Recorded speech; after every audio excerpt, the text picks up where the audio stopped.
Okay, good morning po. Dahil di tayo makalabas, nandito tayo sa ating bahay. Magluluto tayo ngayon ng ginataang alimasag. Shout out pala sa nagbigay ng alimasag sa ating kapatid, si Jeron Lero. Thank you very much. Ito yung ating mga gagamitin.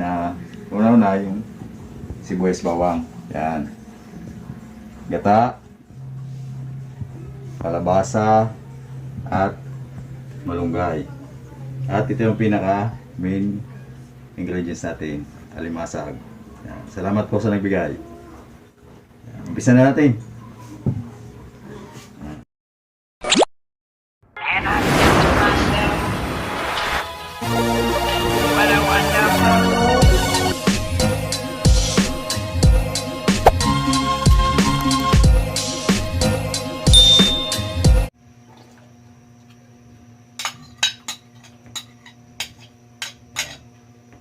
Sabay na po natin yung sibuyas bawang.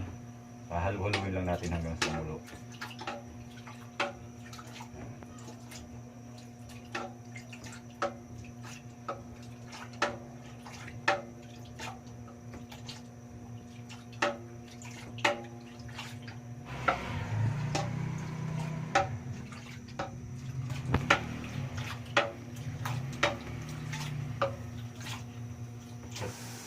Ayan na po, kumulo na po. Pwede na po natin ilagay ang ating alimasag. Ayan.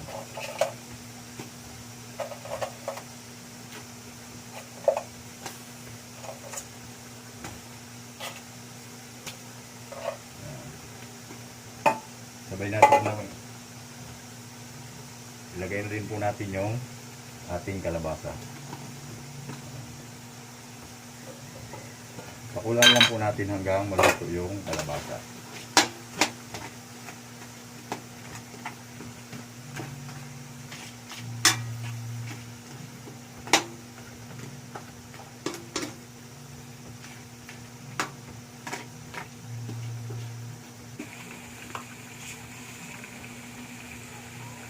Lagyan natin ng kunting asin.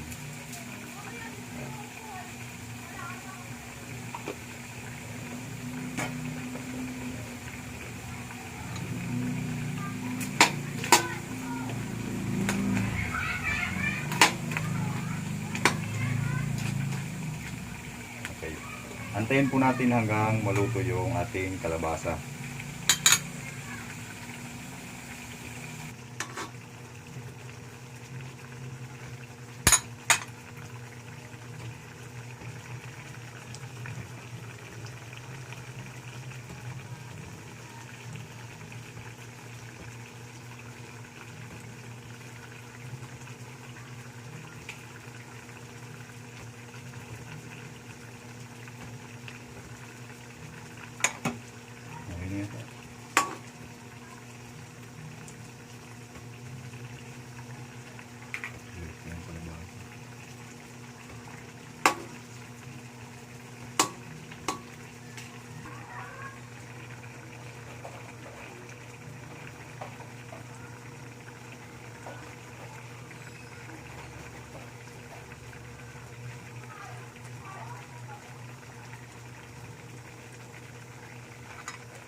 Pag naluto na po yung ating kalabasa, pwede na natin ilagay yung ating malunggay.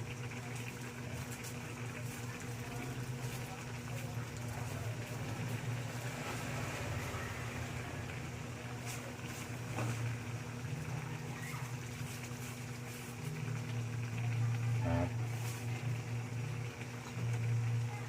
haluin po natin para magluto na maayos yung ating malunggay.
Ayan, luto na po ang ating ginataang alimasag.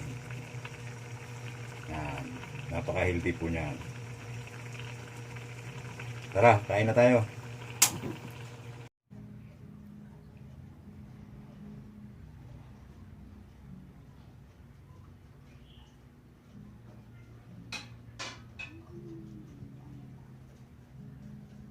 Stop na.